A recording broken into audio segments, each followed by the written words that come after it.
तो question number 1.62, ठीक है, क्या कह रहा था इसमें कि किसी कंडक्टर में से इलेक्ट्रिक करंट फ्लो होने पर उसमें उत्पन्न ऊष्मा निम्न में से किसके कारण होती है? तो ऊष्मा कौन से प्रॉपर्टी के कारण उत्पन्न होती है? रेजिस्टेंस। तो मैंने आपको क्या बताया था कि जो रेजिस्टेंस है वो इलेक्ट्रिकल एनर्जी को कन्वर्ट कर देता है किसमें? हीटिंग एनर्जी में या ऊष्मीय ऊर्जा में। तो आपसे पूछे कि भाई किसी भी पदार्थ का जो तापमान है वो किसके कारण बढ़ता है, तो वो है उसके रेजिस्टेंस के कारण। ठीक है, इसमें आंसर है आपका डी।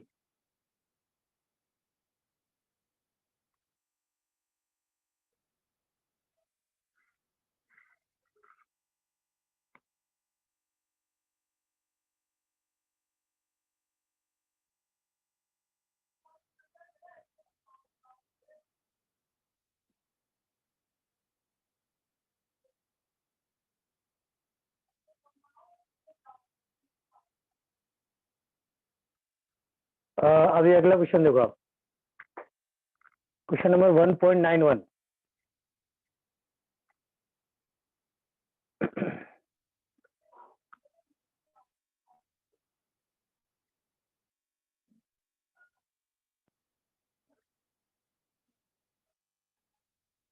इसको लिखो हिंदी में।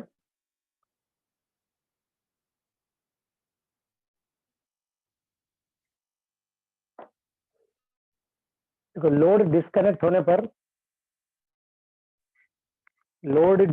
होने पर या स्विच ऑफ का मतलब डिस्कनेक्ट होना है ना। लोड डिस्कनेक्ट होने पर स्पार्किंग उत्पन्न होती है। लोड डिस्कनेक्ट होने पर स्पार्किंग उत्पन्न होती है क्योंकि सर्किट का उच्च होता है। अब वो उच्च के बाद पूछ रहा आपसे उच्च कौन सी प्रॉपर्टी होती है या कौन सा गुण उच्च होता है जिसके कारण जब लोड डिस्कनेक्ट होता है सर्किट से तब जो कॉन्टेक्ट होते हैं कॉन्टेक्ट्स के बीच में स्पार्किंग पैदा होती है। तो वो आपको इसमें रीजन बताना है। ए तो है रेजिस्टेंस, बी है आपका इंडक्टेंस, सी है इसका कैपेसिटेंस और डी है इम्पीडेंस, है ना। आप इस क्वेश्चन को दोबारा लिख लो अच्छी तरह हिंदी में। यह है आपके पास में कि किसी सर्किट से लोड डिस्कनेक्ट होने पर या पृथक होने पर, देखो किसी सर्किट से लोड पृथक होने पर या डिस्कनेक्ट होने पर या स्विच ऑफ का मतलब भी यही होता है भाई, ना, डिस्कनेक्ट होना। डिस्कनेक्ट होने पर स्पार्किंग उत्पन्न होती है। और ये आपको पता भी है कि जब दो कॉन्टेक्ट अलग होते हैं ना एक दूसरे से तो बीच में स्पार्किंग पैदा होती है भाई। तो पूछ रहा है कि वो स्पार्किंग किसके कारण उत्पन्न होती है।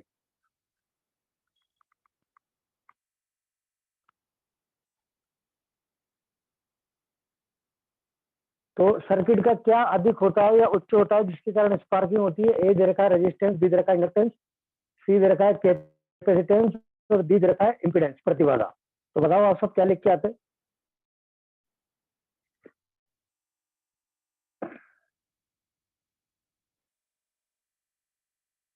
ये सौरभ तो ये बता रहा है, और बताओ भाई क्या लिख के आते हैं आप लोग? स्पार्किंग क्यों होती है? कौन सी प्रॉपर्टी की वजह से स्पार्किंग होती है? जब भी लोड डिस्कनेक्ट होने का मतलब है जब कॉन्टेक्ट एक दूसरे से दूर हो जाएंगे। तो जब कॉन्टेक्ट एक दूसरे से छूटते हैं ना, चाहे वो सर्किट ब्रेकर के हों चाहे वो स्विच के हों, जब कॉन्टेक्ट एक दूसरे को छोड़ते हैं या एक दूसरे से पृथक होते हैं तो उनके बीच में कुछ देर तक स्पार्किंग होती है। कुछ देर तक उनके उनके बीच में क्या प्रवाहित होती है? करंट। स्पार्किंग क्या होती है? चलिए जिससे आपको बताना है स्पार्किंग क्या होती है। तो स्पार्किंग में आपके पास में किसी माध्यम से करंट का फ्लो होना। तो करंट फ्लो रही है। स्पार्किंग मतलब कि आपके दो कॉन्टेक्ट के बीच में जो कॉपर के थे उनके बीच में जो हवा थी या वायु थी उस वायु में से या उस माध्यम में से करंट का फ्लो होना जो आपको दिखती है स्पार्किंग के रूप में, तो स्पार्किंग वास्तव में करंट ही होती है भैया ना, ध्यान रखना। तो बताओ सब क्या लिख के आते। सौरभ ने तो ये बताया,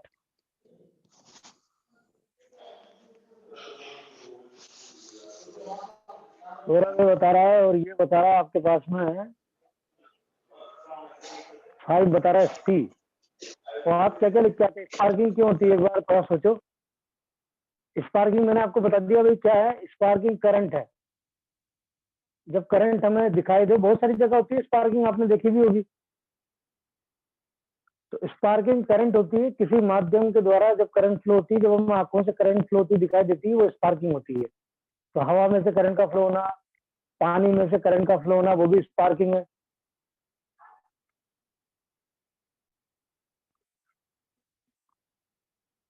तो जब लोड डिस्कनेक्ट होता है तब स्पार्किंग क्यों होती है, उसका कारण पूछ रहा है कि रेजिस्टेंस के कारण होती है सर्किट के, या उसके कैपेसिटेंस के कारण होती है, या उसके इंडक्टेंस के कारण होती है, या उसके इम्पीडेंस के कारण होती है। बताओ भाई, सब लिखो। और भी बताओ क्या लिख के आते हैं आप इसमें, ए बी सी डी, क्या आंसर आता बताओ। तुम्हें नया क्या आता लिखो उसमें। सुनील, धर्मराज,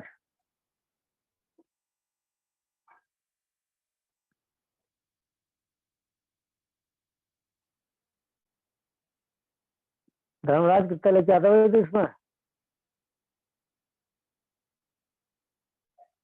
अरे तो कुछ तो लिखता, पता नहीं है। तो भाई इसका आंसर आएगा आपके पास में क्या, डी। सॉरी डी नहीं, बी। इंडक्टेंस आंसर है। मैंने आपको बताया था ना कि इंडक्टेंस की क्या प्रॉपर्टी होती है। इंडक्टेंस कोशिश करता है कि करंट का मान चेंज नहीं होना चाहिए। इंडक्टेंस की क्या प्रॉपर्टी होती है प्रेरकत्व की, कि वो करंट के मान और दिशा में परिवर्तन का क्या करता है, विरोध करता है। और मेनली तो मान का। तो जैसे ही मान चेंज होगा तो वो उसका विरोध करेगा। तो होता क्या है कि जब आप किसी लोड को जब सर्किट से डिस्कनेक्ट करोगे, तो डिस्कनेक्ट करने का मतलब क्या है, जैसे कोई बल्ब है तो बल्ब भी तो लोड है। तो जब आप स्विच बंद करोगे, तो स्विच बंद करोगे मतलब जो आपका लैंप है उसका आप सर्किट से डिस्कनेक्ट करोगे। डिस्कनेक्ट करोगे मतलब उसमें करंट जीरो हो जाएगी। लेकिन जो आपका सर्किट है उस सर्किट का जो इंडक्टेंस है, प्रेरकत्व है ना, ध्यान रखना। तो प्रेरकत्व करंट का मान जीरो होने नहीं देगा। वो इंडक्टेंस क्या करेगा, कुछ देर तक करंट को फ्लो होने देगा जब तक उसमें एनर्जी स्टोर है। आपको बता रहा हूं, मैंने कल बता दिया आपको कि इंडक्टेंस और कैपेसिटेंस दोनों एनर्जी स्टोर करते हैं, और वो उसी एनर्जी का उपयोग करके विरोध करेंगे। ध्यान रखना है ना। इसका इंडक्टेंस तो विरोध करेगा करंट के मान में परिवर्तन का, और कैपेसिटेंस जो है वो विरोध करेगा वोल्टेज के मान में परिवर्तन का। तो जब आप लोड को डिस्कनेक्ट करोगे या सर्किट से हटाओगे तो करंट जीरो नहीं है लोड में। पर ये जो उस लोड का जो इंडक्टेंस है या उस सर्किट का जो इंडक्टेंस है, प्रेरकत्व जो है, वो करंट को एकदम से जीरो होने नहीं देगा। ठीक है, वो अपनी एनर्जी का उपयोग करेगा और कुछ देर तक करंट को क्या होने देगा, फ्लो होने देगा। ध्यान रखना। तो आप इसमें लिख के आओगे क्या आंसर, बी है ना, ध्यान रखना। स्पार्किंग क्या होती है, स्पार्किंग करंट ही होती है, आप ध्यान रखना। स्पार्किंग क्या होती है, किसी माध्यम से करंट का फ्लो होना। तो हम तो करंट को तार में से फ्लो करा देते हैं, पर अगर हमने तार में से फ्लो ना होकर अगर करंट किसी हवा में फ्लो होती है, एयर में या पानी में के अंदर फ्लो होती है, तो हम उसे क्या बोलते हैं, स्पार्किंग, है ना, ध्यान रखिएगा।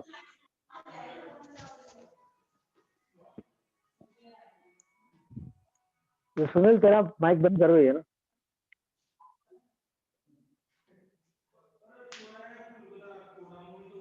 सुनील माइक बंद कर ले भाई। ठीक है, तो इसमें आप आंसर क्या लगा के आओगे, ध्यान रखना। इसमें आंसर आएगा बी। आपसे पूछे स्पार्किंग किसके कारण होती है, तो स्पार्किंग होती है उस सर्किट में उपस्थित इंडक्टेंस के कारण। जब तक उस इंडक्टेंस के अंदर एनर्जी स्टोर है उतनी देर तक वो करंट फ्लो करवाएगा। उसके बाद फिर करंट स्पार्किंग जो है अपने आप ही क्या हो जाती है, जीरो हो जाती है। ध्यान रखना है ना। तो आपका तो पहले तो जो क्वेश्चन था वो क्या था, देख लो एक बार। ये जो आया वही है ना, देख लो। अभी मैं एक क्वेश्चन तो ये करा था,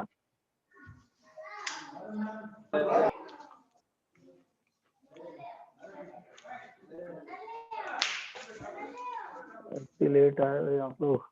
तो देखो एक क्वेश्चन तो हमने करा था 1.62 वाला। 1.60 वाला क्वेश्चन था कि किसी कंडक्टर में से इलेक्ट्रिक करंट या विद्युत धारा प्रवाहित होने पर उत्पन्न हीट ऊष्मा किस गुण के कारण प्रवाहित होती है या उत्पन्न होती है। तो ऊष्मा उत्पन्न होती है कौन से गुण के कारण? रेजिस्टेंस के कारण, है ना। एक क्वेश्चन तो ये कर लिया भाई हमने 1.62 वाला, ये अपन को याद भी है, ठीक है। फिर अपन ने क्वेश्चन करा कौन सा, ये क्वेश्चन करा भाई हमने, इसको ध्यान रखना है, बहुत बार एग्जाम में आता है, तो ये नहीं।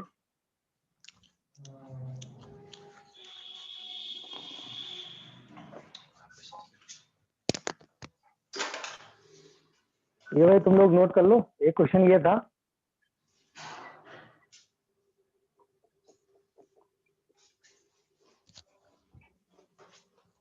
सुनील तेरा ये माइक बंद कर ले। ये माइक बंद कर ले तेरा सुनील।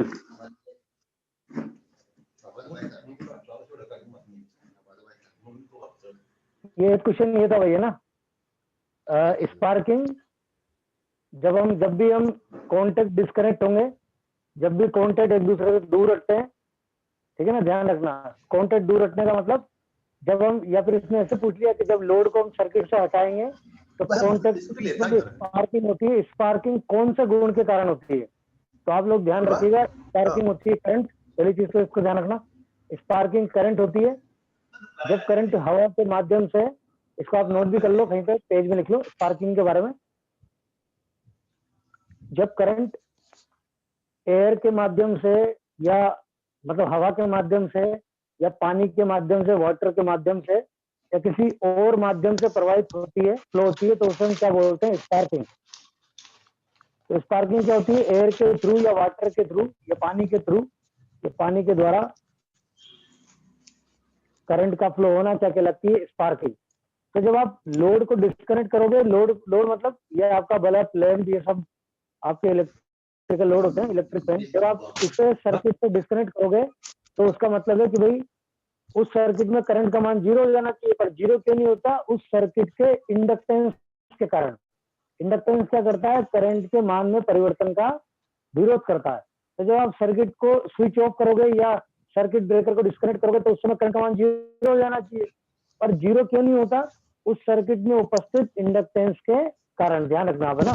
तो इंडक्टेंस के अंदर जितनी एनर्जी स्टोर है, उस एनर्जी का उपयोग करके इंडक्टेंस करंट को एकदम से 0 होने नहीं देता, ठीक है। तो कुछ देर तक करंट फ्लो होती रहती है, किसके कारण? स्पार्किंग के कारण, है ना, ध्यान रखना। तो जब भी हम सर्किट ब्रेकर के कॉन्टेक्ट ओपन करते हैं या सर्किट ब्रेकर को क्लोज, तो अभी ओपन के बारे में पूछ रहा है अपन से, तो जब भी सर्किट ब्रेकर के कॉन्टेक्ट ओपन होंगे या स्विच के कॉन्टेक्ट ओपन होंगे तो तब स्पार्किंग होती है, और वो स्पार्किंग होती है किसके कारण? उस सर्किट में उपस्थित इंडक्टेंस के कारण। तो आपका आंसर होगा बी, ठीक है। इस चीज को ध्यान रखना। अगला क्वेश्चन देखो।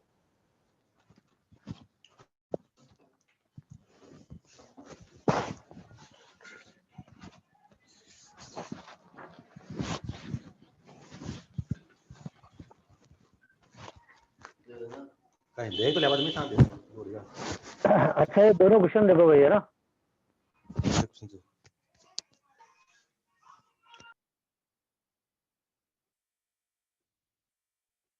ये दोनों क्वेश्चन देखो, अच्छे क्वेश्चन है दोनों। एक तो 111 वाला और 112 वाला, इसको आप लिख भी लो। पहला क्वेश्चन ये कह रहा है कि रूम टेम्परेचर पर किस लैंप का प्रतिरोध सबसे कम होगा, लीएस्ट। 111 वाला जो क्वेश्चन है, 111 वाला क्वेश्चन,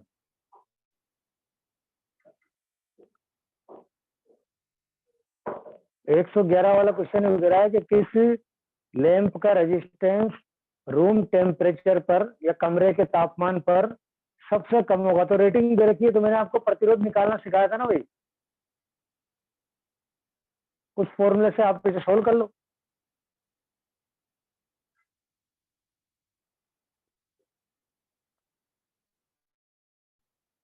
दोनों क्वेश्चन अच्छे हैं, दोनों क्वेश्चन बहुत बढ़िया है, ये पूछे बहुत बार पूछ लिया जाते हैं क्वेश्चन। पहला क्वेश्चन में क्या कह रहा है कि किस रूम टेम्परेचर पर किस लैंप का रेजिस्टेंस सबसे कम होगा, तो निकाल के बताओ। ये फॉर्मूला आपको लिखाया था ना मैंने, फॉर्मूला क्या था? फॉर्मूला था R इक्वल टू रेजिस्टेंस, उसमें फॉर्मूला लिखा है ना आपने, R equal to V square upon P। तो देखो सबकी पावर भी दे रखी है, वोल्टेज भी दे रखा है, देखो चारों के, A का, B का, C का और D का। A दे रखा है आपको 25 वाट, B दे रखा है आपको 100 वाट, C दे रखा है आपको 200 वाट और D दे रखा है आपको 60 वाट, और सबके वोल्टेज सेम है। तो आप इसको कैसे सोल्व करोगे? आप सभी के रेजिस्टेंस निकालोगे। तो आप इसे ऐसे सोल्व करना, तो आप रेजिस्टेंस किससे निकालोगे? मैंने क्या बताया था आपको, जब भी हम किसी उपकरण का प्रतिरोध निकालते हैं, कोई सा भी उपकरण हो, अभी हम लैंप की बात कर रहे हैं तो हम लैंप रेजिस्टेंस लिख दिया मैंने ना। फॉर्मूला क्या है? R equal to V square upon P। आपको सारे ऐसे निकालने हैं। तो आपको वो जो क्वेश्चन दे रखा है उसके अंदर आपको सभी जो रेटिंग दे रखी है उसमें वोल्टेज सेम है, आप देखो है ना। अब आपको सोल्व करके हर एक का नहीं निकालना, आप खाली क्या देखो, आपसे पूछा है कि किसका प्रतिरोध सबसे कम होगा, है ना। तो आप उस क्वेश्चन में देखो तो आपको क्या दिख रहा है? पहली चीज तो कि सबके वोल्टेज तो समान है, तो वोल्टेज समान है तो फिर वोल्टेज को तो हटा दो यहाँ से, तो आपको क्या दिख रहा है? और पावर अलग अलग है सबकी। तो आप सीधा देखो कि जो प्रतिरोध है वो पावर के व्युत्क्रमानुपाती है। जो आपकी रेजिस्टेंस जो है वो पावर के सीधा व्युत्क्रमानुपाती है। तो उसने क्वेश्चन में कहा कि सबसे कम रेजिस्टेंस किसका होगा? तो भाई सबसे कम रेजिस्टेंस उसका होगा जिसकी पावर सबसे ज्यादा है, ठीक है ना। तो जिसकी पावर सबसे ज्यादा होगी उसका रेजिस्टेंस सबसे कम होगा, है ना। ये आपको देखते हुए बता दिया, इस चीज को ध्यान रखना। अब इसमें आपको, इसके अंदर आपको हर किसी का प्रतिरोध नहीं निकालना, है ना। तो आप सीधे ही प्रतिरोध का फॉर्मूला ये लगाओगे। दोबारा आते हैं अपन क्वेश्चन पे।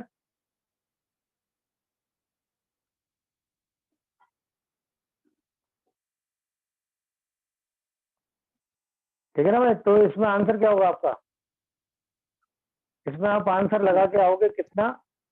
200 वाट। ठीक है, आपसे पूछ रहा था क्वेश्चन में, which of the following lamps will have least resistance at room temperature. तो रूम टेम्परेचर पर सबसे कम प्रतिरोध कौन से लैंप का होगा? तो आपको प्रतिरोध निकाल के देखना था। अब जब मैंने आपको बता दिया कि सभी के वोल्टेज तो समान है, सभी में 220 लिखा हुआ देखो वोल्टेज, तो सबसे कम प्रतिरोध किसका होता है? जिसकी पावर सबसे ज्यादा होती है।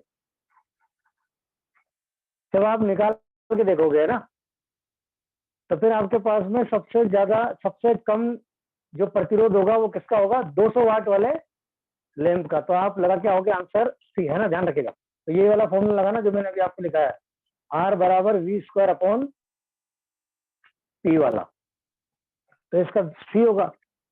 क्वेश्चन नंबर 112 देखो। क्वेश्चन नंबर 112 क्या है? 112 आपके पास कह रहा है वो कि किस रजिस्टर, निम्न में से किस रजिस्टर का भौतिक आकार सबसे बड़ा होगा? 112 वाला क्वेश्चन देखो आप, हिंदी में क्या है, हिंदी में लिखो, विच रजिस्टर, इंग्लिश में तो बोल रहा है which register will be physically larger in size. Hindi में लिखो आप इसे, किस रजिस्टर का भौतिक आकार सबसे बड़ा होगा, इसका भौतिक आकार सबसे अधिक होगा।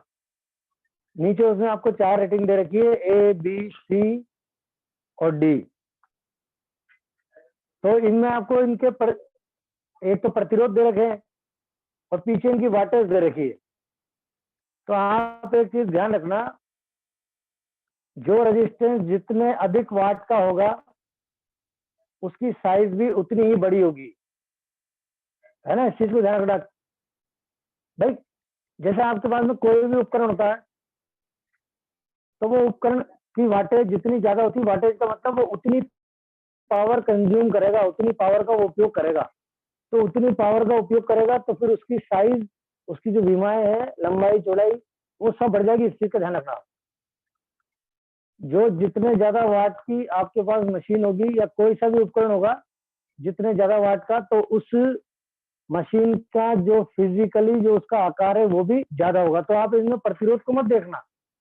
देखो इसमें ये देखो सी ऑप्शन देखो 1 मेगा ओम, पर ये तो आधे वाट का ही है। ये इस चीज को ध्यान रखना आप। ये वाला देखो 100 वाट, 100 ओम और 10 वाट। इसको देखो आप डी वाले को 1 किलो ओम का है, पर ये 1 वाट का ही है। इसको खाली जब इसको सर्किट से आप जोड़ोगे 1 किलो ओम वाले डी वाले जो प्रतिरोध है इसको, तो ये खाली 1 वाट लेगा। ध्यान रखना आप, है ना। तो ये तो सबसे बड़ी जो साइज होगी, साइज जो है वो डिपेंड करती है मेनली कि उसकी रेटिंग कितनी है, पावर रेटिंग, है ना। इस चीज को ध्यान रखना आप। तो नीचे आप नोट करके लिख लो कि जिस रेजिस्टेंस की पावर रेटिंग अधिक होगी उसका आकार अधिक होगा, सर्वाधिक होगा, उसका आकार सर्वाधिक होगा। तो इसमें आपका आंसर होगा बी, 10 ओम 50 वाट। एक लाख डिस्कनेक्ट हो जाए तो आप दोबारा ज्वाइन कर लेना होगा ना, टाइम पूरा होने वाला है। तो आपका आंसर होगा कौन सा, बी। नोट करके लिखो, अधिक वाट वाले। ये किसकी बात हो रही है, ये आकार की बात हो रही है। तो उस रेजिस्टेंस का आकार सबसे बड़ा होगा जिसकी वाटेज जो है सबसे अधिक होगी। और ऊपर तो प्रतिरोध पूछा था आपसे, 111 वाले में प्रतिरोध पूछा, सबसे कम प्रतिरोध किसका होगा। तो फॉर्मूला हमारे पास है ऐसे ही, R equal to V square upon P. अगर तो हम इससे निकालते, पर इससे तब निकालते जब इनके वोल्टेज और पावर दोनों अलग अलग होते। तो मैंने आपको एक ट्रिक बताई थी कि आप खाली देखो सब में इनमें वोल्टेज समान है, तो आपको पता होना चाहिए लैंप का रेजिस्टेंस लैंप की पावर के व्युत्क्रमानुपाती होता है। तो जिसकी पावर सबसे ज्यादा उसकी उसका प्रतिरोध सबसे कम। तो आपके पास आंसर था 111 वाले में सी, 200 वाट 220 वोल्ट का लैंप का प्रतिरोध सबसे कम होगा, है ना। फिर उसके बाद 112 में आपको क्या चीज ध्यान रखनी थी, वो रजिस्टर सबसे ज्यादा बड़ा होगा जिसकी पावर रेटिंग सबसे ज्यादा होगी। तो सबसे बड़ा जो रजिस्टर होगा वो कितने वाट वाला, 50 वाट वाला।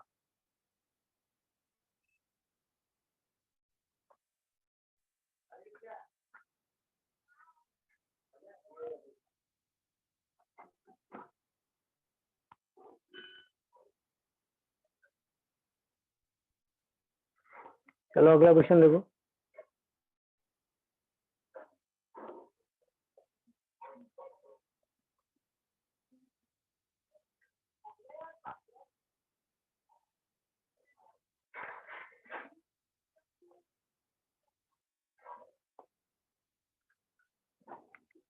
ये क्वेश्चन देखो 3.12 क्या लग रहा है, कैपेसिटर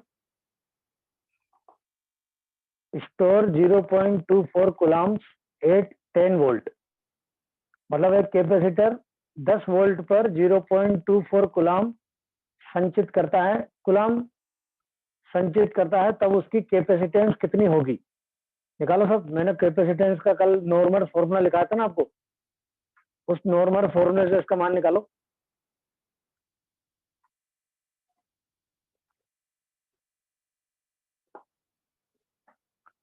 क्या क्वेश्चन है, एक कैपेसिटर 10 वोल्ट पर 0.24 कूलम स्टोर करता है, तब इसकी कैपेसिटेंस कितनी होगी।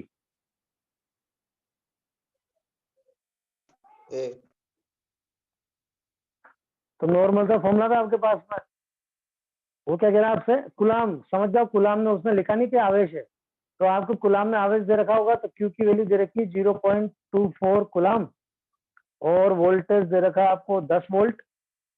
ठीक है, तो आपको सीधा सी निकालना था, सी बराबर होता है क्यू अपॉन वी। तो ये हो जाएगा आपके पास 0.24 और अपॉन कितना 10, तो ये हो जाएगा आपके पास 0.024 फेरेड। और उसमें आप आंसर देख लो कि आपका आंसर कौन सा मैच खा रहा है।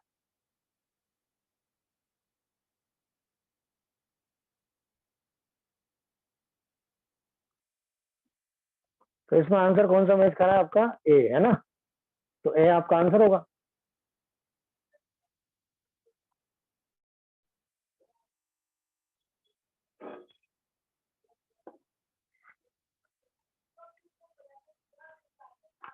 अब इसको आप दोबारा ज्वाइन कर लेना भाई, डिस्कनेक्ट होने वाला है।